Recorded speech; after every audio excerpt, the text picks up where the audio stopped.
I don't care what the fucking venue is. I don't care if it's Instagram, Facebook, MySpace, or Teletype. If there's somebody there, I'm going to be where they are. Guys, Bay, Nerd Chuck is in the building. What's up, man? Life is good, man. Thanks for having me. You know how pumped I am. I'm doing the show. My man Taz Daddy. Yes, sir. To make millions for other people, I can make millions for. Year in, year out, he not a rookie.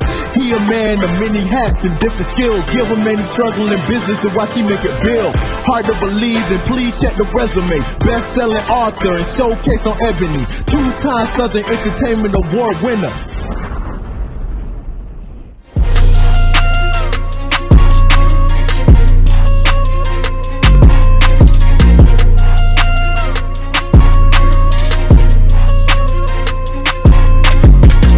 OG, what's up with you, man? Young homie, what's going on? Nothing much, man. Nothing much. I'm excited, man, to chop it up. There's been a lot going on, so yeah, ready, man. Super excited, bro. Yes, sir. Yes, sir. All right, Dave, man, what do you want to talk about first? Because it's been a lot. So you tell me. Man, I'm a wide open book at this point, man. I'm just excited to be doing this and just thrilled to be able to, answer some folks' questions, man. A lot of folks out here got questions. I want to be able to, give them some answers and some actionable information, and let's just see where it takes us. I'm excited, man. Let's get it then. Man, Dave, you've been featured on Yahoo recently, BET. Yep. You've been all over the place, killing the game, man, killing it. Yeah, hey, you doing your thing. One of the biggest things, too, I know during this time is with, like, politics. Everybody's talking about Biden and Trump. What effect could Black entrepreneurs have when it comes to politics, and understanding that, like, disregarding whoever the president is, we can still have our own businesses and we can still flourish. So, like, what's the importance of us as a people realizing that our money is just as important as us going to vote or, like, anything else? Yeah, one of my favorite songs is a song by The Roots called Don't Say Nothing, right? And in the song, Black Thought, who I think is arguably one of the best MCs who ever lived, he just gibbers through the whole thing. It's like when the men's on mine with the bombs on mine with the things and give it here and don't say nothing. Just give it here and don't say nothing. And the men on man hit the mom on man hit the man cut the check. See, the things that are clear that you can audibly understand without straining or trying to let your mind fill in the blanks are give it here and don't say nothing. Cut the check. Wow. The thing that we don't seem to understand, and I tell you, when it comes to Black people, not just Black entrepreneurs, but Black people as a whole, and I'm speaking generally, so please, with your not all police, like, fuck out of here with the not all police. Yeah. Generally speaking, Black people as a whole, they go and they register, they go and they march, they go and they vote, but they never lobby. They never create types of situations where they can effectively come with an agenda and a check. And those are two of the things that I think we miss. I started the Bully Pack because I was looking and I didn't see any Black packs that I respected. I saw a bunch of jibber jabber. I saw a bunch of empty promises and tradition. I saw a whole bunch of let's get Trump out. Yeah. And I need to make this clear because there are a lot of people, and this is the thing that Black people do that needs to stop. You need to stop trying to shame people with emotions and start talking about facts. I'm not a Trump supporter. I don't like Donald Trump as a politician. Yeah. I love him as a businessman. You want to know why? Because he does what all smart businessmen do. He uses the laws that are on the books and he builds his business. If you choose to sign up for a situation and the laws allow you to take advantage of that situation, why wouldn't you? Yeah. You know what I'm saying? That's facts. Like and I'll put it in a way that millennials can understand. So say you're a young man like yourself, and let's say this is an alternate universe where Sid didn't exist, and you bump into Megan Thee Stallion on Old National just hanging out, and she's like, "Yo, what's up?" You going? Yeah. You going? And anybody who says he's not is either a liar or lives an alternative lifestyle. So, if the laws are set up for you to take advantage of them, why wouldn't you? Right. And that's the thing. So now that we've gotten all that out of the way, right? When you look at Trump, and again, I am not a Trump supporter. I'm an independent. I'm not a Republican nor am I a Mm. Democrat. But when you look at it, and when black people run this rhetoric of, oh, well, Obama couldn't do anything. Well, it's amazing how Trump got his boys out. Yeah. Yo, take this L for me. I got you on the back end. Yeah. You ain't stepping foot in no jail. Yeah, Mm. I'm gonna commute his sentence. Why? Because I'm the president. Before Obama, there was a president called George W. Bush, and George W. Bush said, "I'm the decider." He not only bucked Congress, he not only bucked Senate, but he bucked the entire United Nations and said, "I got a coalition of the willing. We're going to war with or without your permission." Did the UN do anything to George W. Bush? Nope. Hey, has anybody done anything to Donald Trump? And please miss me with that dog and pony show impeachment, because he's still the president, is he not? I mean, he's still doing his thing. Right. So Yeah. the thing of it is, if you're telling me Obama couldn't do nothing, okay, I'll spot you the last part of his first. I'll spot you the last part of his first term, because those first 2 years in his first term, he had a Democratic House and he had a Democratic Senate. Wow. Right? And like Zavo 103 just said, I don't know if you noticed or not, but the UN ain't got an army, right? So let's go with the we's got to get Trump out. Let's go with that for a minute. Hold on. So we's got to get Trump out. Okay. So November 7th, or whenever the election is, let's say Joe Biden wins, right? He and Kamala, they win. So January 22nd, Trump's out of office, is he not? Yeah. Then what will black people have? Right. Right. What's next? What's next? And then, unlike most people, I read the fine print. I'm the type of dude that I'm so anal when it comes to this shit that I read the terms and conditions on my cell phone contract. Mm. My granddaddy, who, for all intents and purposes, and depends on who you ask about the story, has anywhere between a 3rd and 6th grade education. All right? God rest his soul. And he said the best way to hide something from niggas is to put it in a book. Mm. The best way to hide something from niggas is to put it in a contract. So I read it all. So if you go to joebiden.com and you look at his agenda for black people, he starts talking about what black people have or what black people don't have and all the things that have been done badly to black people. And then when you start talking about deliverables, it's for minorities and women. But go read it for yourself. But because he says black people a bunch of times, it's a trick bag. It's a bait and switch. Yeah. You see what I'm saying? I want whomever gets into 1600 Pennsylvania Avenue, be it the racist that's currently there or the racist that's on his way. Right. I want whoever is there to be able to say, okay, what do you want? And I'm like, well, here's the bag. Here's my agenda. Yeah. But black people out here spreading it, laying it low and spreading it wide.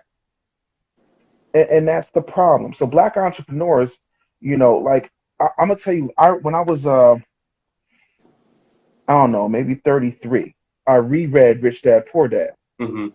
And he clipped Robert Kiyosaki, who I do not like, Yeah. who has very, yeah. And that's the thing about me. I don't care if I like you or not. If you've got an opinion that makes sense and lines up with my agenda, I'm using it.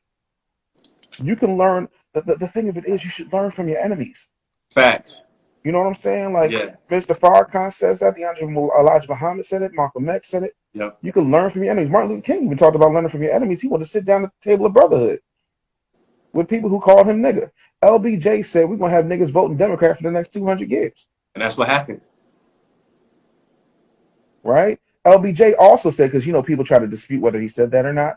LBJ never missed an opportunity to say nigger. LBJ was like, when he was asked why he kept telling everybody in the press that Thurgood Marshall was going to be a black chief, a black justice for the Supreme Court, he says, if I'm going to put a nigga on the Supreme Court, I want everybody to know he's a nigga. Wow. I read. You dig? Yeah. Because what happens is people get caught up in feelings. Yeah. And when you get caught up in feelings, you miss the facts. I don't care how you feel about the facts. You can't just love the facts that fit your narrative. You have to respect all of the facts and deal with the facts on their premise. Mm. And we don't do that. We start talking emotional. Because here's my thing. If Joe Biden was really about change, what happened from 2008 to 2016? Nothing. Nothing. Nothing. Because he keeps saying Obama, Biden, with all the good stuff they did. Because they did amazing things for brown people. They did amazing things for the LGBTQIA. They also bombed more people than anybody in history. Yeah. With the drones. With the Yeah. drones. Yeah. Obama went. Go look it up. Go look up the White House Correspondents' Dinner when he says, "If you come to my house, wanting to date my daughter, we have these things. They're called Predator drones. Wow. Go look it Wow. up. I ain't got to make it up. You know what I'm saying? And I got nothing against the man doing what he wants to do because I feel like that's what the president should do. But the thing of it is, I don't care who's in the office. I respect the office. I'm an American. You understand? You respect the office of the president, just like you respect me when I show up Mm. because of what I've done and what it takes to get there. And Yeah. so the thing of it is, Donald Trump is shady. You know that he's shifty. You know that he's low down, dirty, and grimy. You know Yeah. all of these things. And you know what else you know?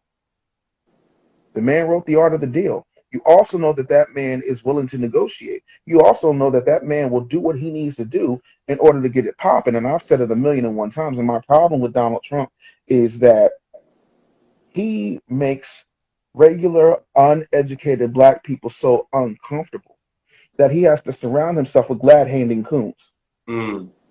You know what Mm. I'm saying? I could get Donald Trump elected in 2 days, right now, Wow. without having to give black people reparations and without sacrificing my blackness and my dignity. Caleb, I'm going to ask you a very honest question. Mm-hmm. Name somebody you know that you've ever spoken to that employs more black people than I do. I don't. Okay. Name more black people that have put more black women in the 1% than I have. I don't. Okay. So, name an entrepreneur that you know that you respect who is a black male who is married to a black woman and has accomplished what I've accomplished. Which is rare. I don't. Because all of my peers, with very few exceptions, I said my peers, not people who are around here pretending to be entrepreneurs. All of my peers are not married to a black woman. Mm. The ones who play at my level, they ain't. So Wow. what I'm saying is I can get Donald Trump elected and I will make black people sing about it. And I'm going to tell you what I would do.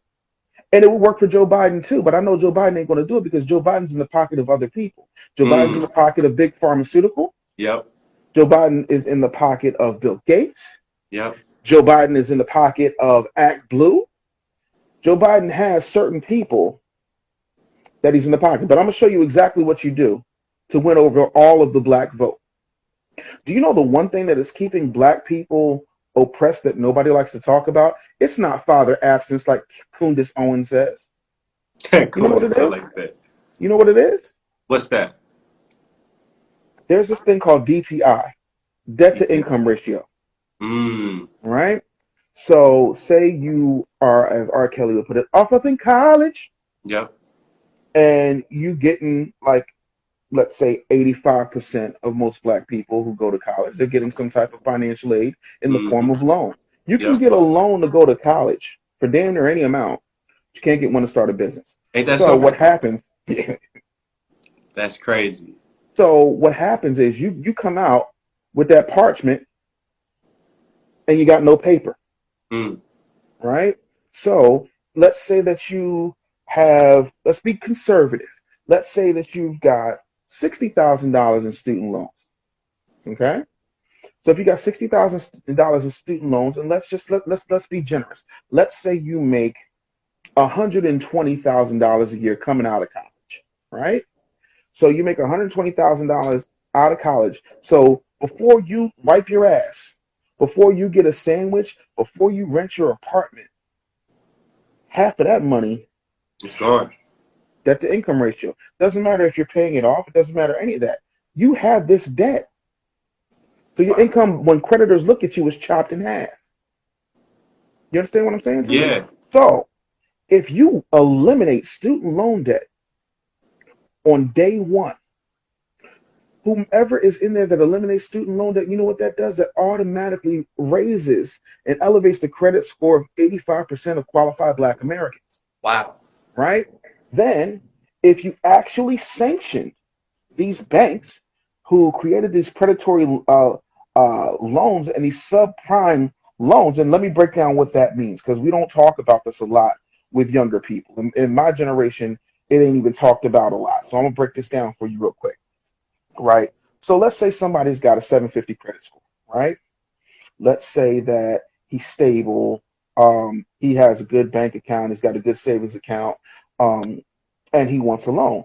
He'll get that loan at about anywhere from say 2.5% to 5%, which means that he can pay that loan back and make the bankers happy, right?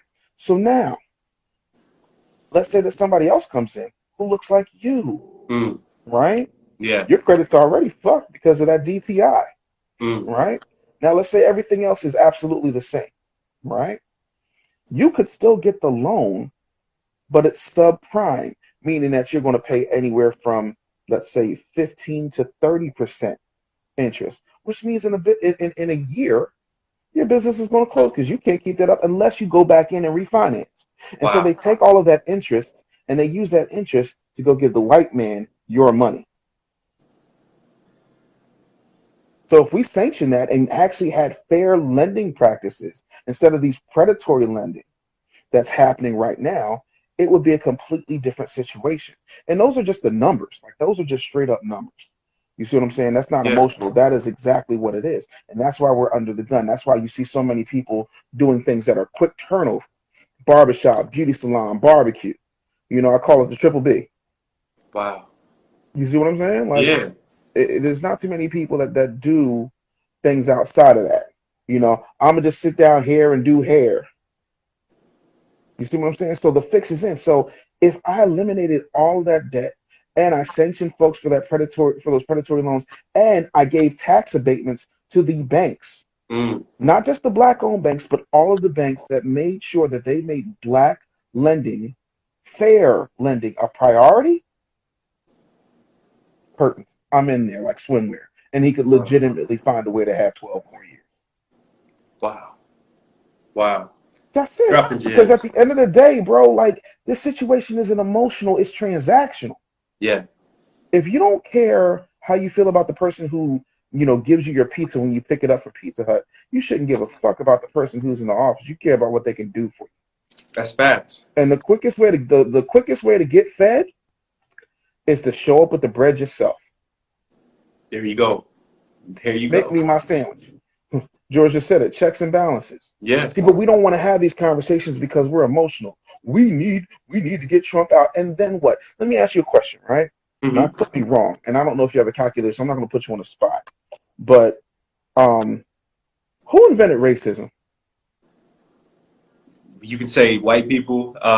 You can go back to what, like the late 1500s, 1600s? Okay, let's do that. Let's go a little bit forward. Let's be fair. Let's just go back 240 years. Was Donald Trump alive 240 years ago? Cool. So if Donald Trump wasn't alive 240 years ago, and we went through slavery, and we went through Jim Crow, and we went through segregation, and we went through civil rights because those Negroes were too afraid to say Black rights. Ain't that something? Everybody else, Japanese internment rights, Native American rights, LGBTQIA rights. But when it comes to Black people, civil, because they don't want you to have any type of unrest. You understand what I'm saying? Yeah. So if Donald Trump didn't invent racism, and you know for a fact, based on policy, not emotion, just based on policy, that Joe Biden has been in Washington, D.C. since 1972. So 5 years before I was born. I'm almost 43. Do the math. That's almost 48 years of Joe Biden. A lifetime. Doing policies. I hope not a lifetime, because that means I only got 5 years left. A long time. But that's the thing. We don't make any demands. And now go back with that in your mind. And then go watch Black Panther and skip through all the T'Challa parts. Yeah. Get you some Killmonger. And then go back and listen to what that man said. When everything was going left, where was Wakanda? Nowhere. Nobody's coming, right? You can go and look up Lee Atwater tapes and listen to what he said. We used to say things like nigger. We can't say nigger no more. So we say things like, raising taxes and states' rights. You understand? Yeah. The whole game is fixed. So if you know that the game is fixed, the only way to win in the game is to get some skin in the game. And you can't get skin in the game with a vote that they already have counted and measured. I know that anytime I come home, that I'm going to get in the bed with my wife. She's my wife. Yeah. Doesn't mean that she's obligated to sleep with me, but there's a good chance Right. that if and I ask real nice, it's going to happen. Yeah. And that's, you know what I'm saying? Yeah. It's not that. But when you don't make somebody work for it, if you don't have somebody putting in the work, you take it for granted. You take it for granted. Yeah. And that's the thing. I never take my wife for granted. Yeah. You understand? Right. Not only because she's special, but I understand that, any day could be the day. That's right. Yeah. But you ever notice, like with Sid, right? There are people who would never step to Sid because they know that you're with Sid. Do you understand me? Mm-hmm. So if they know that you're with Sid, they know not to shoot their shot. Right. So then you ask yourself, why is it that Republicans haven't done more for black people? If I know that you're in bed with the Democrats, why would I waste my time shooting my shot? There you go. When I can go and say, hey, Indian Americans. Great. Hey, Indian Americans. Hey, white Anglo-Saxon Protestants. Hey, Catholics. Hey, people who are just uneducated, but you know what? You're white, so you're better. Chris Rock said something, and I was in college, and I watched it from my dorm room. He had this comedy special, and he said, none of you white folks will trade places with me, and I'm rich. Because being poor and white in this country is better than being black and rich. That's a bar. That's a bar.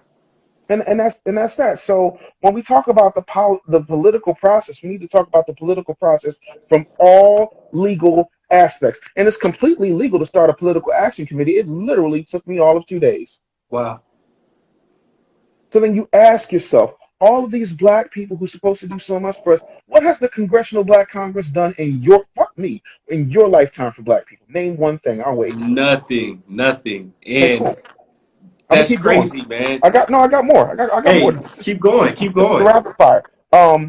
What has the Divine Nine done for black people as a whole in your lifetime? Get yourself in trouble, Dave. I can't get in trouble with something that's factual because they don't want none of this. Because I've already broken down their MO. Plus, you got to remember, my mama pledged AKA, but she didn't make it. Know why? Why? Didn't pass the brown paper bag test. And that was a real thing. Keep in mind, my mom was born in 1946. So I'm telling the truth. Oh, most definitely. So that's that. Now we can also talk about the fact that, and I'll spot you these. Ready? Here it comes. Yeah.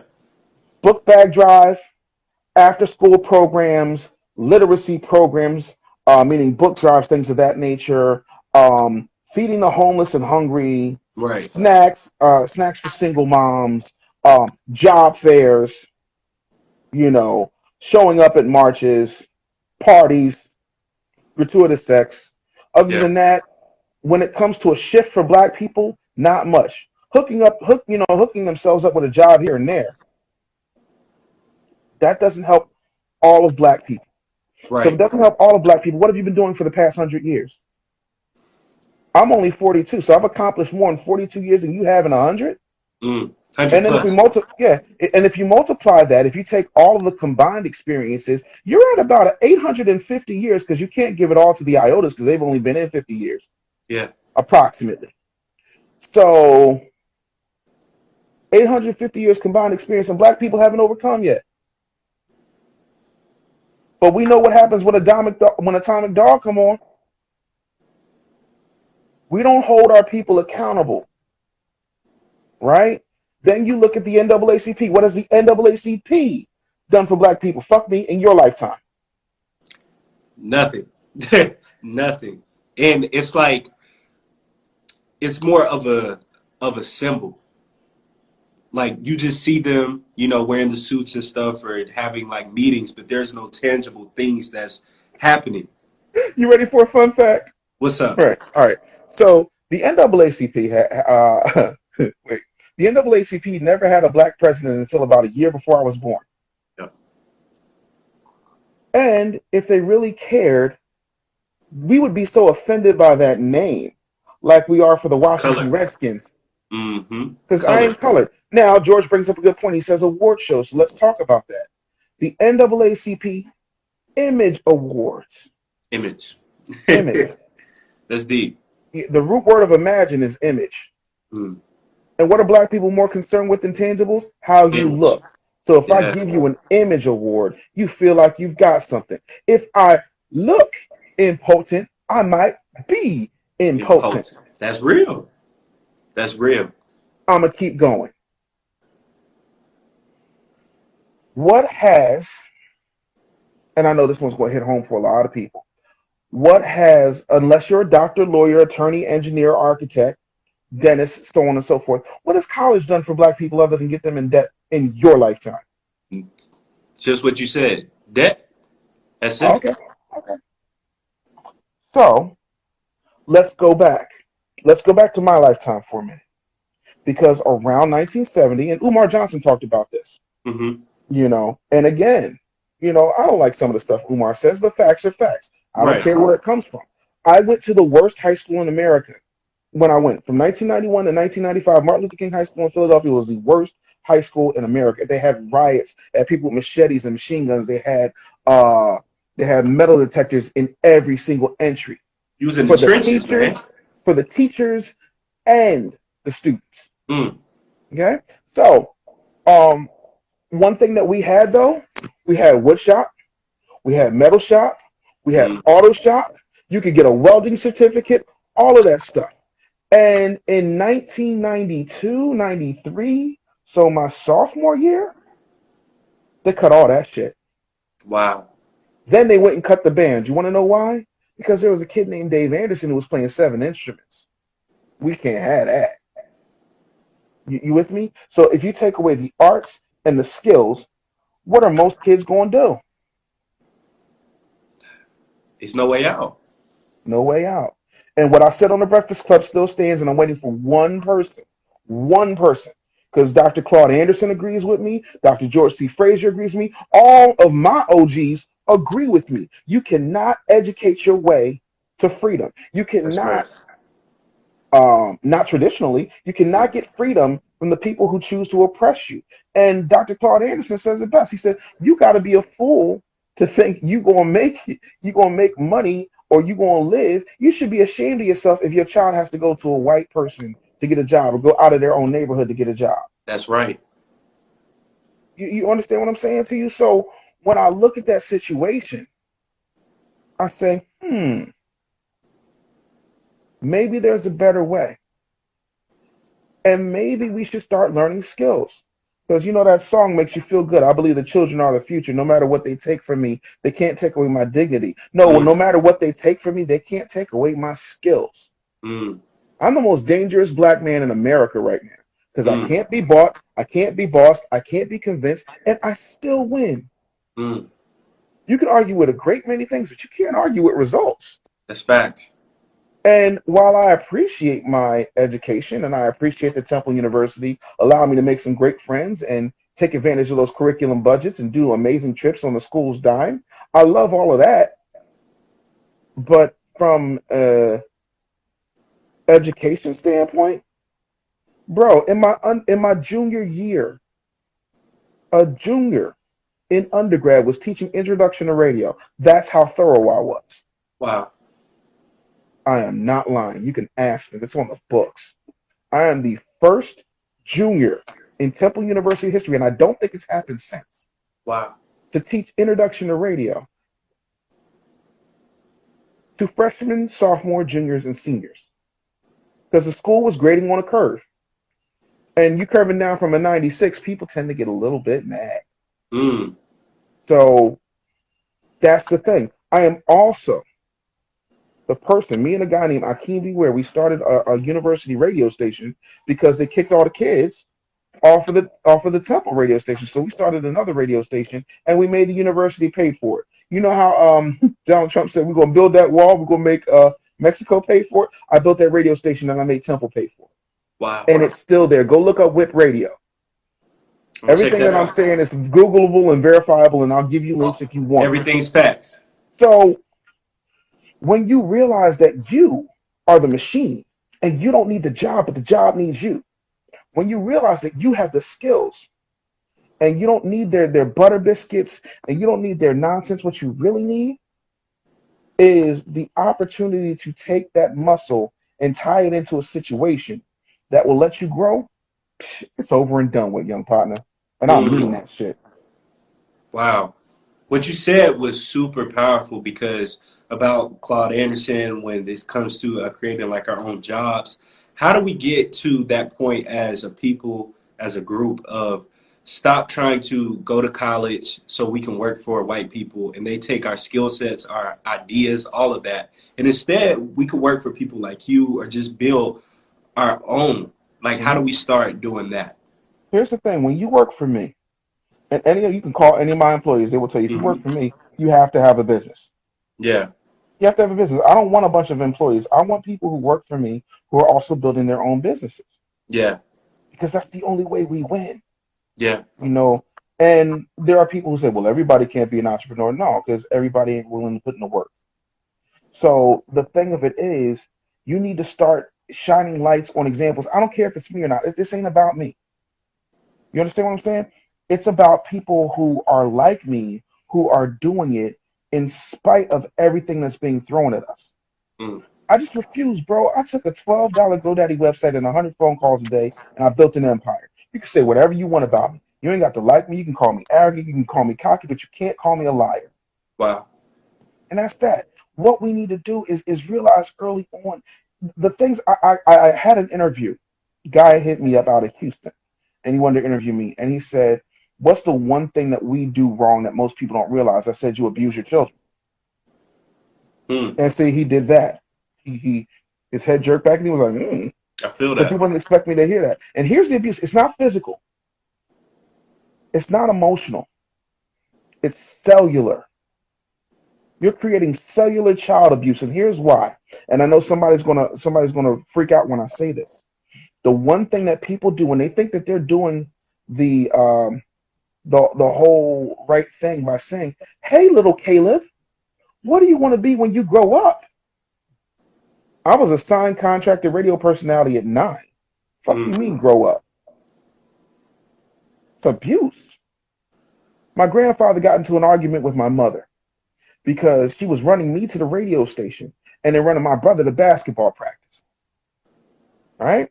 My brother won 2 back-to-back high school championships. My mama running him to basketball practice. I was interviewing dignitaries and presidents and attorney generals running me to that radio station. And you know what she wasn't running to? She wasn't running to the funeral home. My mom said, I'll run myself ragged if it means they ain't in them streets. You understand? Yeah. And we wasn't my brother was at work. Like, you know what I'm saying? We was cool with everybody in our neighborhood. Wasn't nobody like really bugging us. I mean, you had the knuckleheads who didn't get it, you know, that whole you think you're better than stuff, that type of shit. But for the most part, you know, we got to start talking to our children different about right now. Because when you're young, you're special. I got a client, right? 12 years old. Youngest New York Fashion Week model to walk with adults. Wow. Her name is Soleil West. She got a t-shirt line. She's killing it at 12. I got people who are 40 who ain't doing half of what she's doing. Wow. And you know what that comes from? Cellular enrichment. Because her mama and her daddy don't play. Like, I rarely talk to her dad, if ever. But I talk to her mom a lot, you know, and it's a constant, we're going to do this because of that. And this makes sense because of that, you know. And I'll say to Soleil, I'll say, hey, like, you know, Uncle Dave loves you. Tell me what you need. Oh, I'm good, Uncle Dave. We're just going to continue to move and do what needs to be done. You know, it's a fire. If you don't let that fire burn, if you don't let your kids make mistakes, if you tell your kids that, oh, they need to go to college just so that you can sit around at your bingo table and flap your fat arms and say, my baby went to college. Ooh, I'm so proud. Then what? We got to start encouraging our kids now, because that's what they do. That's why you see these white kids making $3-4 million on YouTube. That's why you see these 12, 13, 14-year-olds doing makeup tutorials and killing the game. That's why you see these kids out here playing video games and getting endorsement deals. You want to know why? Because they have a different conversation in their house than what we have in ours. And white supremacy is there. It exists. It's a real thing. I still get scared, and I'm the son, brother, and nephew of cops. But at the end of the day, what I was told is, go for it. We'll figure it out. And we don't do that. We tell our kids to be realistic. We tell our kids to stay in a child's place. We tell our kids to just sit back, wait your turn. It's not time yet. You too early. Yeah. What if my mama did that? See what I mean? Yes, sir. Wow. Now, the other part of that is you got to be willing to do things that other people look at as crazy. I had a good childhood, but it wasn't normal, you know? And if I committed to something, my mom was like, here's the rules. You say you want to do something, cool, you can do it. The second you say you quit, you can never go back. But if you want to do it, you want to do it. Be the task great or small, do it right or not at all. To this day, I'm like that. I don't put my name on shit that ain't dope. That's that. Because you understand, right? Like I was talking to Gary Vee today, right? And I was telling him, like, homie, like, it's crazy because in a lot of ways you took the blinders off. And he was like, yeah, definitely. Pie is definitely smaller when you a black man. He was like, but that don't mean that you can't eat. And I was like, boom, bet. 3 years after our initial conversation, look at me now. I'm getting paper. You see what I'm saying? Yeah. So the thing of it is, sometimes you need for other people to show you things that you can't see. When I said, I listen, there's a song I used to sing when I was a little bit younger than you, and it's called I Want to Be Rich. I don't even know who sings the shit, but it's a dope-ass fucking song. It's like, I want money, lots and lots of money. I want the pie in the sky. What I realized is I could not make millions until I started hanging around some millionaires. I could not build a multi-million-dollar agency until I saw somebody who had a multi-million-dollar agency. Right. You have to see what happens. Success leaves clues. So does failure. I would rather watch somebody do something and fuck it up so that I ain't got to fuck it up. And then not do that.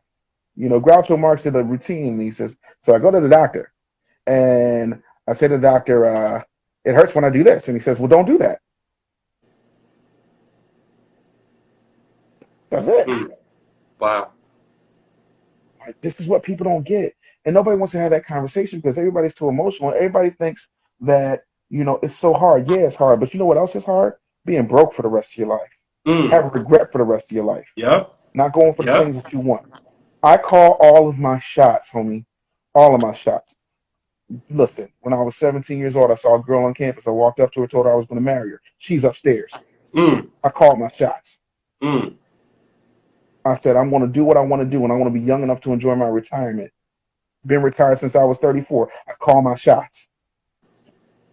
I said, I am the best in the world on this live, on that microphone, on any stage, in any book, in any magazine. I call my shots. I said I was going to be a force for entrepreneurship, black or white, and I am. If you think I'm lying, go pick up the November issue of Entrepreneur Magazine or Forbes in November, and then come holler at me. I call my shots because the Bible I read says all you got to do is point to the mountain and it has to move.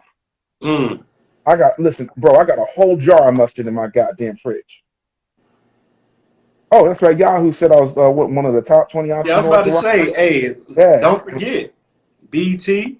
Oh yeah, BT was yesterday. That was crazy. Like I thought it was. Let me tell you something. When I got the notice, I was like, oh, this some punk shit. All right.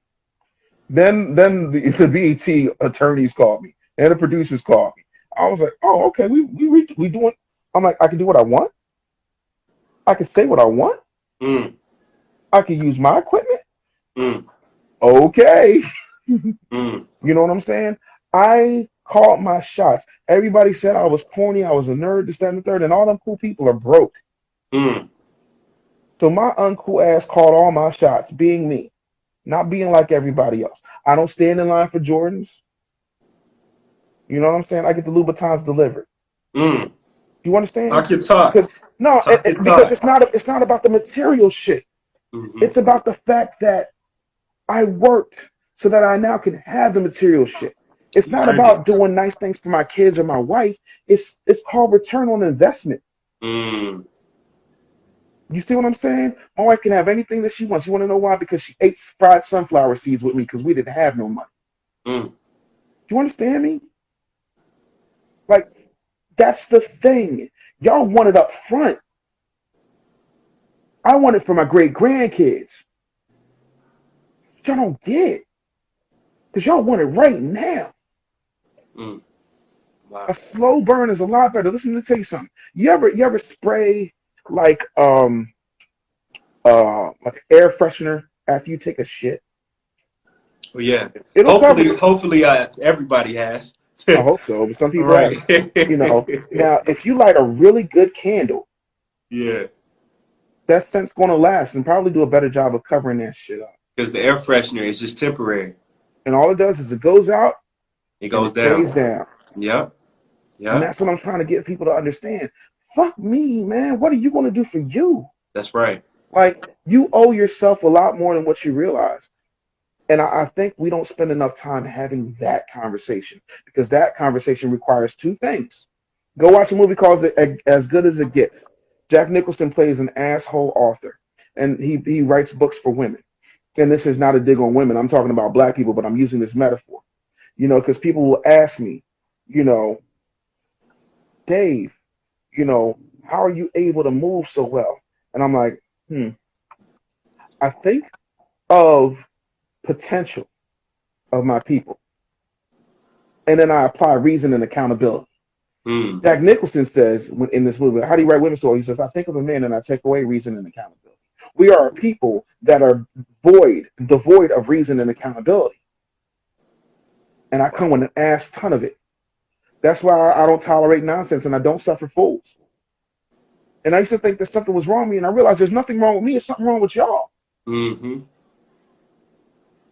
And the reason I can say that is because look at my results. And I need to paint a really clear picture that in entrepreneurship on every level, you got to be prepared. Like, there are days when, like, I make $200, and there are days when I make 30,000.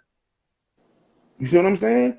But are you okay at feasting? Are you okay at famine? Are you okay with feast? Are you okay with famine? A lot of us aren't because we want to shine all the time. And that's not Yeah. reality. Trying to stunt. Stunting for what? Who am I stunting for? Mm-hmm. I got me a woman. I got my kids.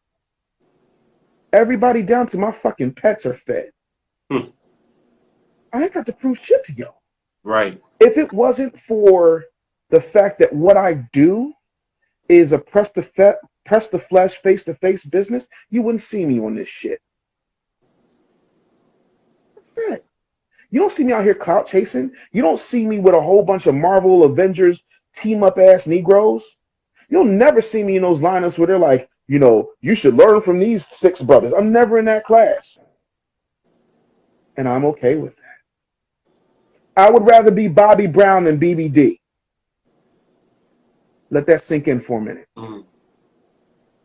Belle Biv DeVoe had a couple of hits. Bobby Brown's the king. Say what you want. You can talk about,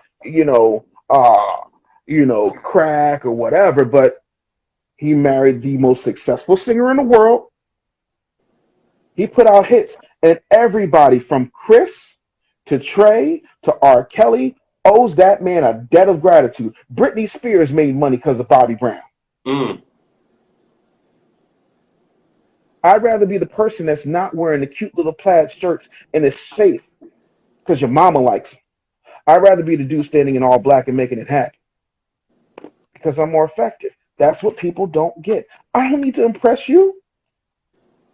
When I get off a live, right, I'll ask my wife, and if she's like, yo, It was all right.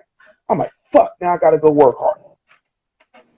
You want to know why? Because she's actually invested in making sure that I'm great. That's it. Y'all can come and go. Y'all love me because I'm hot. Mm. The second I fall off, the second that something happened, you'll be on to the next thing. Because that's how humanity is. Not you Yeah. particularly, Caleb, but you get what I'm saying. No, most definitely. And then Most definitely. black people throw out their heroes so quick. It's the reason why, aside from Frankie Beverly and Mays, you don't see a lot of our old school legends out here touring. At They're all. just now starting to get residencies in Vegas. I told Bobby, you can look this up. I told Bobby Valentino in 2010, I said, if you want to have a monumental career, go make an album with standards. Instead of doing one-off song, do all of them. Do all the old Bobby Brown shit. Do the old Guy Let's Chill. Like, make an album of standards because it'll set you apart from the rest of these motherfuckers. Because what you don't have in height, you make up for in talent. Now Bobby Valentino is more famous for who he lays down with than he is about the tracks that he lays down. And that's a damn shame. You see what I'm saying? Like, people don't want to follow the instructions of leaders. I don't give a fuck about you following me. I give a fuck about you paying attention to what works. That's it. Man, Dave, as usual, always dropping gems and bars. Y'all, for everybody that's tuned in, I see y'all in the comments. Drop some questions real quick within these last 10 minutes so Dave, he can answer all of your questions. So drop them right now, and we'll get to all of your questions. Drop them right now. So, I want more than anything for us to look at things a little bit differently, a little bit more objectively. Mm-hmm. And I want us to stop. All right. Do you know where black people lose most times? It's because they play not to. Wow. They play not to lose. Wow. I play to win decisively. Like in business, it's different than being a consumer. And we got to address the fact that we have a lot of, I see that question. We have a lot of folks who um, are consumers. They're scared. They're conditioned to be scared. And so what I'm telling you is when you become a producer, even if you take a risk, you can write it off. That's the beauty of being an American. All right. What was your most significant setback and how did you recover? What did you learn? My most significant setback was relying on other people. And by that, I mean this. I had put a show together. Show was doing very well. Made crazy numbers. Got into it with the host because he was out of pocket and did not realize that he was getting ready to be replaced. And they were like, yo, you either get him or we're going to go out and get DL Hughley, or we're going to go out and get Rudy Rush, and we're going to replace.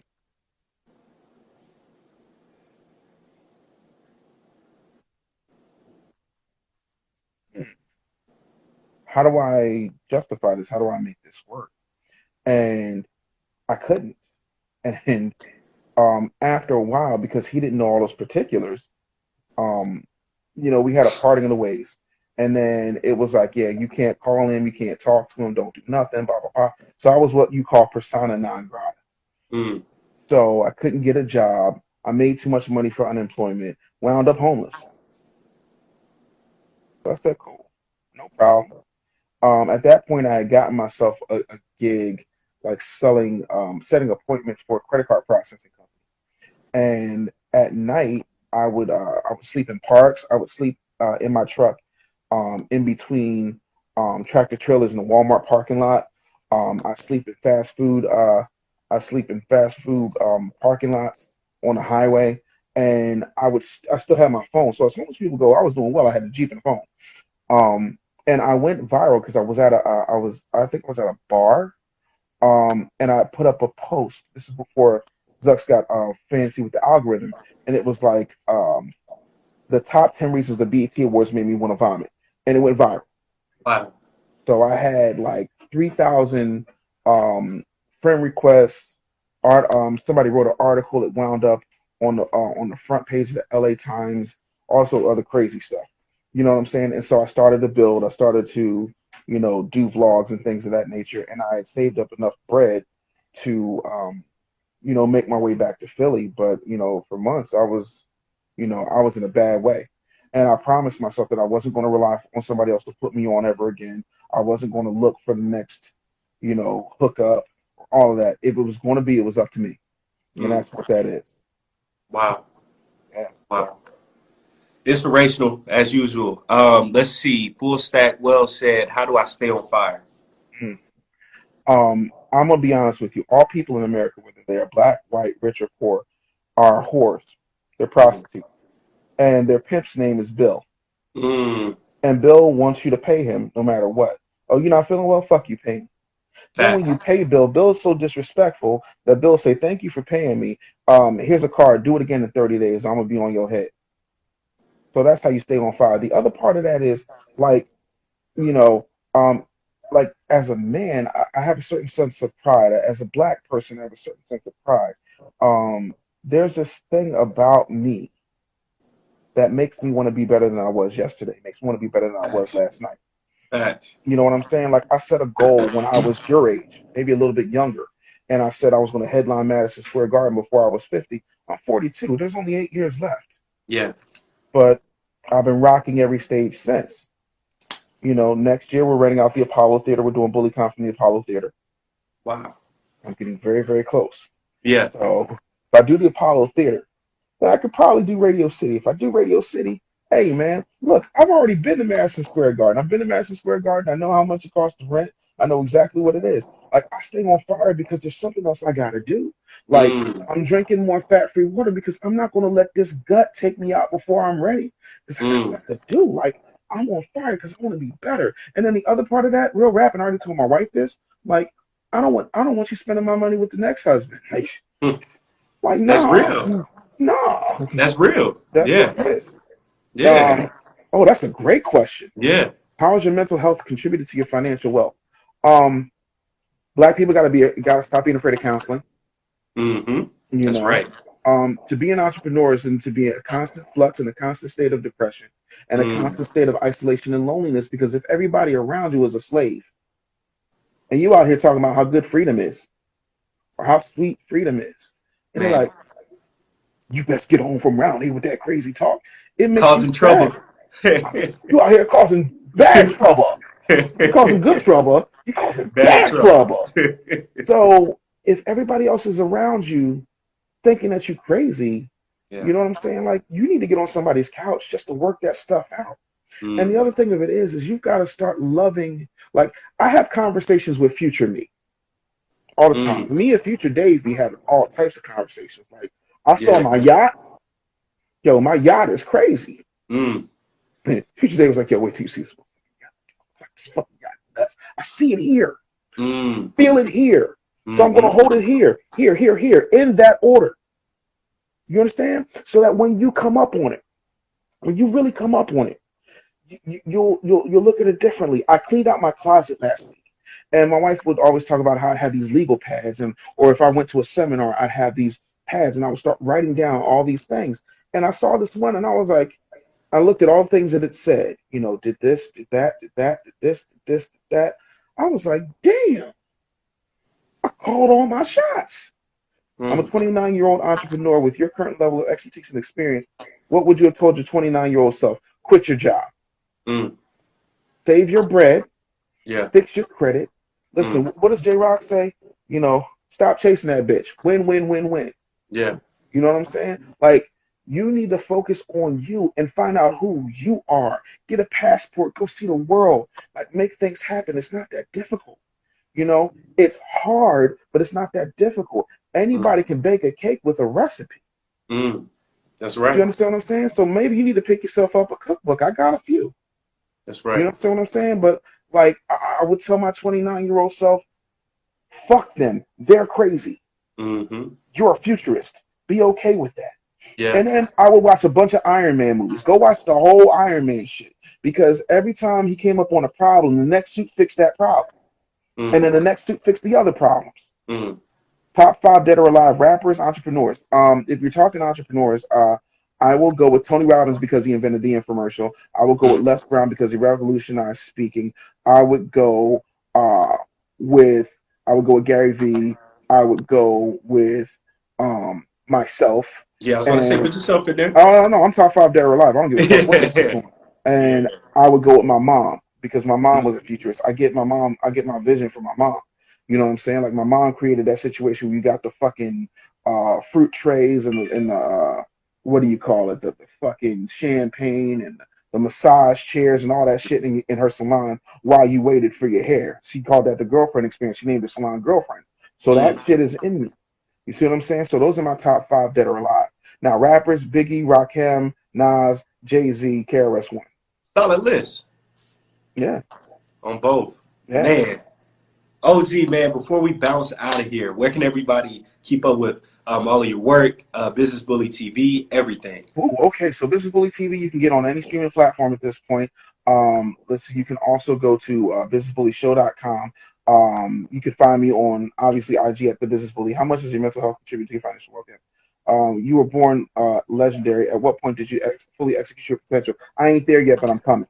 You know, I will say this. When I told a room of radio execs that we need to stop paying Katy Perry 200,000 here and 200,000 here, you just give her $1 million, and then we have an award show, and they told me I was crazy. I said, yeah, well, they told Dick Clark he was crazy. He's dead, but the American Music Awards are still on because they said he couldn't compete with the Grammys. And they got an iHeart Awards now, huh? Wow. So when you realize that your random ass thoughts create and generate greatness, stop giving a fuck. I know I'm the greatest. I know whoever has to follow me does not want to. I don't care if it's on a stage. I don't care if it's on a live. I don't care if it's in a boardroom. I'm the toughest act in the world to follow, and I make it that way on purpose. I am the Bernie Mac of entrepreneurship. Don't nobody want to follow Bernie because I killed a room. What you gonna say? You can't your way out of this. You can't hole your way out of this. You're gonna get this work. And that's what it is. And listen, you can argue with style, technique, or whatever, but you can't argue with results. That's facts. Man, living legend in the building right now, the OG, Dave Anderson, a.k.a., man, the Business Bully. Dave, thank you again, man, for dropping gems. We'll be coming at this weekly, so we got y'all, man. Keep asking all your questions. Next week it's going to be even better, man. Appreciate you, OG, for real. Oh, man, appreciate you. All right, you and the fam, y'all be safe. You too, man. See you soon. Yes, sir.